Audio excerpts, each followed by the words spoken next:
مردہ جو ہوتا ہے وہ جب روح نکلتی ہے تو وہ مردہ اپنی آنکھیں بند کر لیتا ہے؟ سوچ لو، جنہوں نے مردے دیکھے ہیں وہ بتائیں۔ اچھا، اپنا منہ؟ پیغمبر کریم صلی اللہ علیہ وسلم ایک صحابی کی میت پہ آئے، دیکھا اس کی آنکھیں یوں کھلی تھی میت کی، آپ نے اپنے ہاتھوں سے آنکھیں بند کی اور فرمایا اذا خرج الروح تابعہ البصر، جب روح نکلتی ہے تو بصر اور دید ساتھ لے جاتی ہے۔ روح کے ساتھ بصارت بھی گئی۔ بصارت سمجھتے ہو؟ بصر یہ جو بینائی ہے یہ بھی روح ساتھ لے جاتی ہے، میت میں بصارت ہی نہیں ہے اور سماعت باقی ہے۔ ساری قوتیں گئی، اب جب قوتیں چلی گئی نہ سماعت رہی نہ بصارت رہی۔ اب بتائیں ٹھنڈے دل سے، اب جو کہتا ہے کہ سنتا بھی ہے دیکھتا بھی ہے تو یہ تحت الاسباب مان رہا ہے یا فوق الاسباب؟ تو ما فوق الاسباب ماننے والا مسلمان ہے یا مشرک ہے؟ اونچے بولو۔ اب دیکھیں، 1 منٹ آپ کا لوں گا، زیادہ نہیں، تھوڑا سا توجہ کر لو۔ یہ ہمارا جرم ہے، ہم نے یہ بیان کیا، اور بعض وہ لوگ جو اکابر کے نام پر روٹی بنائے پھرتی ہیں، اپنے نام نمود، صرف خود تو وہ کسی کھاتے کے نہیں، اور کہتے کیا ہیں، ہمارے بڑے یوں تھے، بڑے یوں تھے، جیسے پہلے لوگ کہا کرتے تھے، اور جب مسئلہ آتا ہے تو فوراً لوگوں کو دھوکہ دیتی ہیں، دیکھو جی ہمارے اکابر کا مسئلہ اور تھا، ان کا مسئلہ اور ہے، بے عین ہی جیسے اہل بدعت کہا کرتے تھے۔ آج ایک ٹولہ تم میں بھی پیدا ہو گیا کہ وہ کہتے ہیں ہمارے مشائخ، ہمارے اکابر، ان کا مسئلہ اور تھا، اب مسئلہ اور ہے۔ اور بعض لوگ بد دیانتی سے ایک مقننہ کا فیصلہ بھی پیش کر رہی ہے مختلف جگہ پہ کہ جی جو مردوں کے سننے کا قائل ہو وہ مسلمان ہے، اسے جو کافر کہ اس کا ہماری جماعت سے کوئی تعلق نہیں ہے، وہ مسلمان ہے۔ تو آپ کو صرف چونکہ وقت ختم ہو گیا ایک حوالہ میں دے دیتا ہوں، اور جو انصاف والے لوگ ہیں وہ خود دیکھ لیں گے کہ اکابر کا مشن کون بیان کرتا ہے، اور اکابر کے نام پہ روٹیاں ٹکڑے اور اپنی دکانداری کون چمکاتا ہے۔ یہ میرے پاس نغمہ توحید ہے، نغمہ توحید، اور یہ گجرات مرکز سے شائع ہوتا ہے یہ رسالہ، اور اس میں میں حوالہ پیش کر رہا ہوں ولی کامل ابن تیمیہ وقت جنید زماں حضرت سید عنایت اللہ شاہ صاحب بخاری رحمت اللہ علیہ۔ پچھلے چند دنوں میں آپ نے بڑا میڈیا پہ سنا ہوگا کہ کئی بروپیے یہ کہہ رہے ہیں جی ہم سید عنایت اللہ شاہ صاحب کو ماننے والے ہیں، ہم ان کے وارث ہیں، ان پر گولیاں چلی، ان پر یہ ہوا، ان پر یہ ہوا۔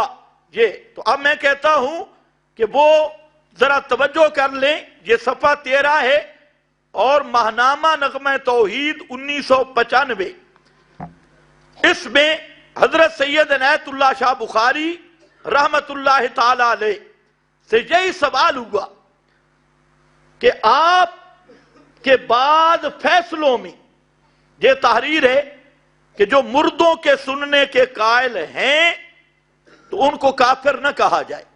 یہ سوال سائل نے سوال کیا۔ حضرت شاہ سے فرماتی ہیں علل اعلان اقرار کرتا ہوں، کیا لفظ ہے؟ علل اعلان اقرار کرتا ہوں کہ اشاعت التوحید و سنہ پاکستان کے بعض ارکان سے کچھ غلط فیصلے ہوئے، کچھ غلط فیصلے ہوئے، ان ارکان میں میں بھی شامل ہوں۔ اسے کہتے ہیں سچائی، کہ اگر غلطی ہو جائے تو علل اعلان اقرار کرنا۔ یہ علماء کی شان ہے، اولیاء کی شان ہے اب کتنی صفائی کے ساتھ کہہ رہے ہیں ان میں بھی شامل تھا. بحمد اللہ تعالی، اللہ تعالیٰ نے مجھے توفیق بخشی، میں نے مذکورۃ الصدر متقدمین سلف صالحین کی اتباع میں اپنی غلطی سے حق کی طرف رجوع کر لیا ہے. مجھ سے غلطی ہوئی، میں نے حق کی طرف رجوع کر لیا ہے. اور رجوع الی الحق میں کوئی غرض فاسد یا دنیاوی عزت میری راہ میں حائل نہیں ہو سکی. اور وہ رجوع کیا ہے؟ یہ میرے پاس ہے صفحہ نمبر 16، جو اس کو لگا سکتا ہے وہ لگائے. اس میں صاف عبارت موجود ہے. فرماتے ہیں سماع موتا کا عقیدہ قرآن کریم کے خلاف اور صریح شرک ہے. سماع موتا کا عقیدہ قرآن کریم کے خلاف اور سارے بولو اور صریح شرک، صریح شرک ہے. آگے فرماتی ہیں اور سماع موتا مردوں کے سننے کا عقیدہ. اب دیکھو ہم تو پھر بھی نرمی کرتے ہیں، عادتن کی قید لگاتی. کس کی؟ عادتن کی. لیکن حضرت شاہ صاحب کی عبارت میں عادتن کی قید بھی نہیں، لفظوں میں مذکور نہیں. تو فرمایا اور سماع موتا کے عقیدے کو میں ہی شرک نہیں کہتا. قرآن کریم میں خود اللہ کریم نے اس سے شرک سے ہی تعبیر کیا ہے. میں اسے شرک نہیں کہہ رہا، اللہ نے قرآن کریم میں اس کو شرک سے تعبیر کیا کہ جن کے بارے میں تمہارا یہ عقیدہ ہے کہ وہ ہماری پکاریں دعائیں درخواستیں سنتے ہیں، قیامت کے دن وہ خود تمہارے شرک کی تردید کریں گے. ان تدعوہم لا یسمعوا دعاءکم ولو سمعوا ما استجابوا لکم ویوم القیامت یکفرون بشرککم. تو حضرت شاہ سے فرما رہے ہیں کہ مردوں کے سننے کے عقیدے کو صرف میں شرک نہیں کہتا، قرآن شرک کہتا ہے. کون کہتا ہے؟ قرآن شرک. اور آگے آیت کیا پڑھی؟ وَيَوْمَ الْقِيَامَةِ يَكْفُرُونَ بِشِرْكِكُمْ. یہ تو صرف ایک حوالہ ہے، اس پر 20 حوالہ جات موجود ہیں. اب جو ہمارے بھائی سوشل میڈیا پر جھوٹ بول رہے ہیں اور ہر جگہ پہ فساد پھیلا رہے ہیں، ان سے میری مؤدبانہ گزارش ہے کہ خوف خدا کریں. اور ان حضرات سے بھی کہتا ہوں اگر تم میں انصاف اور عدل کی ردی ہو تو اعلان کرو کہ ہم سید عنایت اللہ شاہ صاحب بخاری رحمت اللہ علیہ کے اس فیصلے کو مانتی ہیں، اور ہم یہی اس پر دستخط کرو. اور اگر صرف بددیانتی ہے، لوگوں کو ٹھگنا ہے اور پیری مریدی کی دکانیں چلانی ہیں، تو انشاءاللہ قیامت دور نہیں، قیامت کا دن ہوگا، اس وقت تم پچھتاؤ گے. یہ فراڈ تو دنیا میں چل سکتے ہیں، قیامت تو نام ہے یوم تبلی السرائر، ساری حقیقتیں کھل جانے کا. تو اللہ کے اس بڑے دن سے ڈرو اور یہ بدماشی ختم کر دو. یہ شاہ صاحب بڑے شاہ جی کی بات ہے اور تم کہتے ہو ہم نے تو اپنے باپ کا مذہب نہیں چھوڑا. تو یہ کیا ہے؟ یہ تمہارے باپ کا مذہب ہے، اس کو ذرا بیان کرو. کرنا چاہیے یا نہیں کرنا چاہیے؟ اور اگر نہیں کر سکتے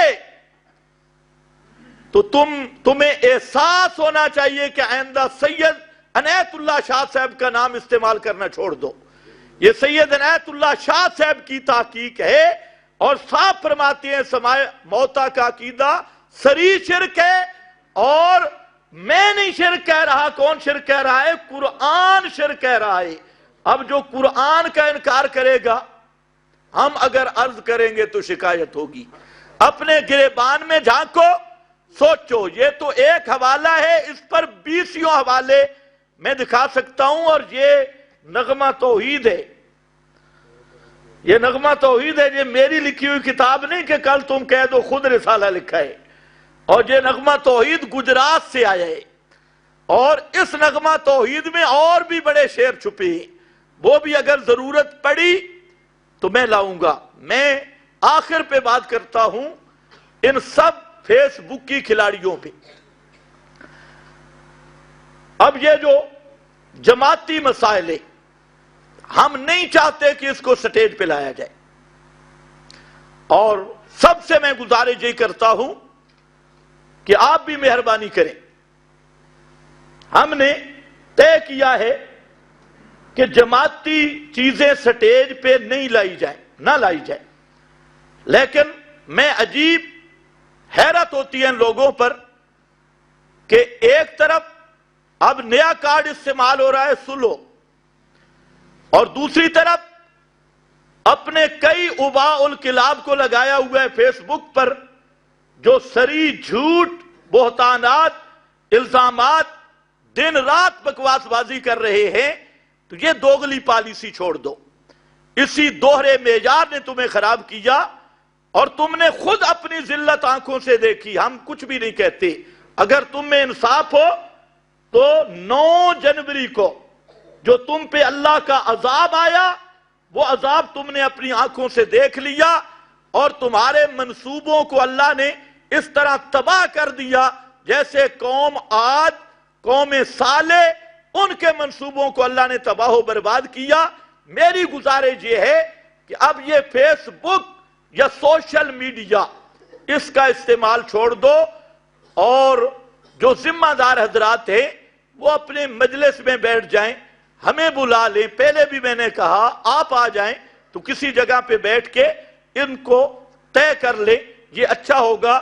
ورنہ سوشل میڈیا کی بات تمہیں بہت مہنگی پڑے گی. ہم تو انتہائی نرمی سے چل رہے ہیں، اور ہم یہ چاہتے ہیں کہ انتشار ختم ہو اور اضطراب ختم ہو. اور ان سے بھی یہ گزارش کرتی ہیں کہ اپنا میدان سوشل میڈیا مت بنائیں، اور سوشل میڈیا کی پوسٹوں میں ایسے ایسے جھوٹ کے شیطان بھی شرما جائے، اور ایسے ایسے الزامات کہ خود بھی انہیں اگر وہ تنہائی میں بیٹھے تو احساس آتا ہوگا. تو پھر میں یہی گزارش کروں گا، اور خصوصاً تینوں بزرگوں سے، جو بڑے 3 بزرگ ہیں، ان سے گزارش کروں گا کہ تم نے یہ جو ٹیم تیار کی ہے نا، اس ٹیم کو بہتر یہی ہے کہ ان کو سمجھا لو. اس میں تمہاری بھی عزت ہے، جماعت کی بھی عزت ہے. جو اہل بدعت کو خوش نہ کرو، اہل شرک کو خوش نہ کرو، توحید و سنت کا کام کرو، اور یہی ہمارا مشن ہے. اور جہاں آپس کا مسئلہ ہو تو الحمدللہ اگر کسی ذمہ دار آدمی، ایک تو وہ چوہے ہیں جن کو نہ کوئی گھر پہچانتا ہے نہ بار، تو وہ شہرت حاصل کرنا چاہتے ہیں، ان سے ہماری بات ہی کوئی نہیں ہے. جو ذمہ داران جماعت ہیں، میں بحیثیت مقننہ کا صدر ہونے کے یہ گزارش کروں گا کہ آپ کو کوئی شکوہ شکایت مسائل میں کوئی بھی ہو تو آپ تینوں بزرگ ہمارے ساتھ بیٹھیں، ہم پورے احترام کا لحاظ رکھیں گے، اور افہام و تفہیم ہو جائے. مناظرہ کا لفظ بھی صحیح نہیں، اپنوں کے ساتھ افہام و تفہیم ہونا چاہیے. افہام و تفہیم ہو جائے. اگر تمہیں سمجھ نہیں آتی میں سمجھا دیتا ہوں، اگر میں غلطی پہ ہوں تو تم سمجھا دو، میں سمجھنے کے لیے تیار ہوں. تو یہ آپس میں پیار محبت سے، احترام سے، چاہے یہ تینوں بزرگ، پنڈی والے بزرگوں، گجرات سرگودا، یہ تینوں کو میں دعوت فکر دے رہا ہوں. اب انہوں نے کیا کیا کہ اپنے پالتو رکھے ہوئے ہیں، فیس بک پر کوئی جھوٹ بول رہا ہے، کوئی جھوٹ بول رہا ہے. تو میں بہرحال تینوں بزرگوں کو گزارش کرتا ہوں، اگر آپ یہاں تشریف لانا چاہیں تو میں آپ کا میزبان بنوں گا، اچھی میزبانی کروں گا. اگر آپ مجھے ان 3 مراکز میں سے کسی میں بھی بلا لیں، جب بھی بلائیں تو میں آنے کے لیے تیار ہوں. اور اگر کوئی تیسری جگہ پہ بیٹھنا ہے تب بھی میں تیار ہوں، تاکہ آپس میں بیٹھ کے افہام و تفہیم ہو جائے. اور جو طریقہ تم نے اختیار کیا، چند آدمیوں کو چند ٹکے دے کر خریدا اور وہاں پر بکواس بازی شروع کروائی، تو اس میں مشن کی بھی توہین ہے، جماعت کی بھی توہین ہے، علماء کی بھی توہین ہے. تو یہ توہین والا رویہ چھوڑ دو اور سیدھے طریقے سے افہام و تفہیم کا راستہ اختیار کرو. اللہ مجھے بھی آپ کو بھی توحید و سنت پر استقامت نصیب فرمائے.